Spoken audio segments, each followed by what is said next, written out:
Private security personnel. License renew time. Hello mga companion buddy, I am your Lady Gorgeous and for today's video, samahan niyo ako sa aking refreshers training. So this is the first time na magre-renew ako ng security guards license ko. Pero bago yan, get ready with me muna tayo. Yun na, kakatapos ko nga lang maligo at maglalagay na ako ng serum sa katawan. So ito nga yung hili kong gamitin, niacinamide serum. Ang kaibahan kasi niya sa lotion, hindi mo na kailangan i-blend pa ng masyado sa katawan mo. And next is facial toner. Sobrang dusty kasi sa work, so I really need to use toner every morning. And put some serum and sunblock cream. Sobrang init kasi sa posting ko. Mahirap na, baka magmukha na tayong pinabayaan sa lilim ng araw. So, for this video, mag-share ako sa inyo ng mga konting information kapag magre-renew ka ng lisensya. So, ito na nga. 2 months, bago ma-expire ang lisensya mo, kailangan mo na maghanap ng training center para makapagpa-enroll ka sa refreshers training. And after that, kailangan mo nang kumuha ng police clearance mo. Yun ang pinakauna nilang hahanapin pag magsisimula na ang refreshers training nyo.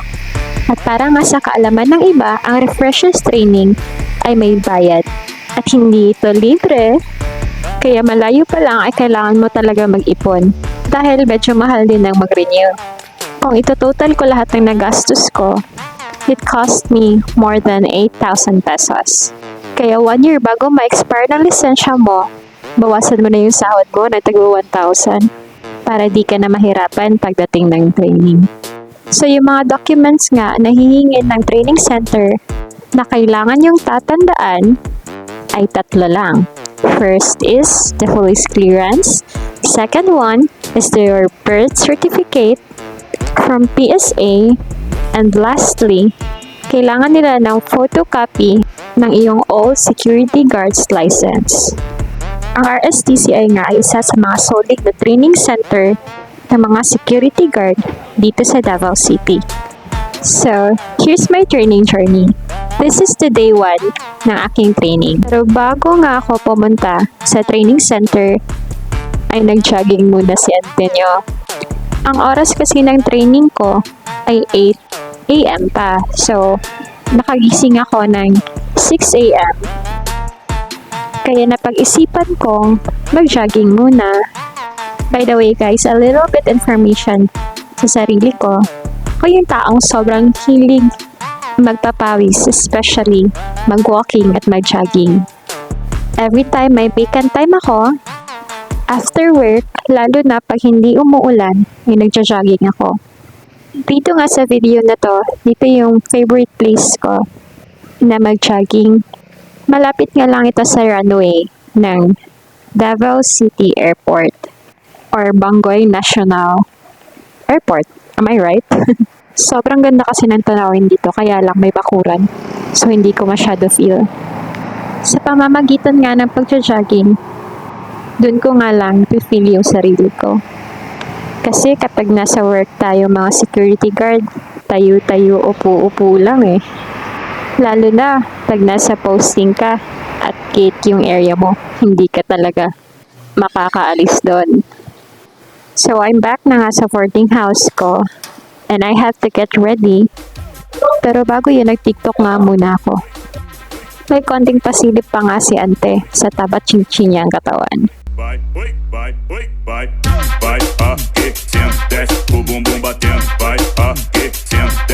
So that's it, sinimungalan ko na nga mag-plancha dahil hindi ako nakapag-plancha kagabi. Kasi nag-review ako konti. Sabi kasi ng mga kasamahan ko, medyo mahirap na daw yung exam. Good luck nga sa akin. I'm on my way na nga sa training center.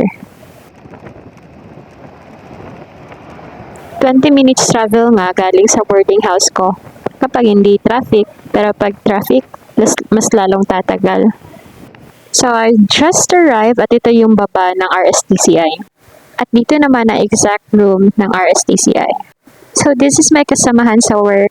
First day pa lang at Neuro pa lang yung nagagawa namin pero exhausted na yung mga kasamahan ko. Nakatulog pa nga. Yung iba kasi mga kasamahan ko sa training ay may duty pa yan sila sa gabi. At dumiretso na lang dito sa training center pagkatapos ng duty nila. We are batch 299 nga. At sobrang nag-enjoy ako sa training na. Lahat nga kami ay puro kalokohan lang yung nasa isip. So pagkatapos ka ng first day training, ang ginawa lang namin doon ay opening, class ceremony, at neuro. Then a little bit teaching nga ni Ma'am Kim. So pagkatapos nga ng training ay dumiretso na ako dito sa Davao Coastal Road. Jogging nga muna saglit. Ito nga yung pangalawa sa mga paborito kong lugar pag nagja-jogging ako. Sobrang nakaka-relax nga. Makikita mo na yung bundok at makikita mo na yung dagat. And the air, fresh na fresh. Kahit nga malapit lang ito sa National Highway.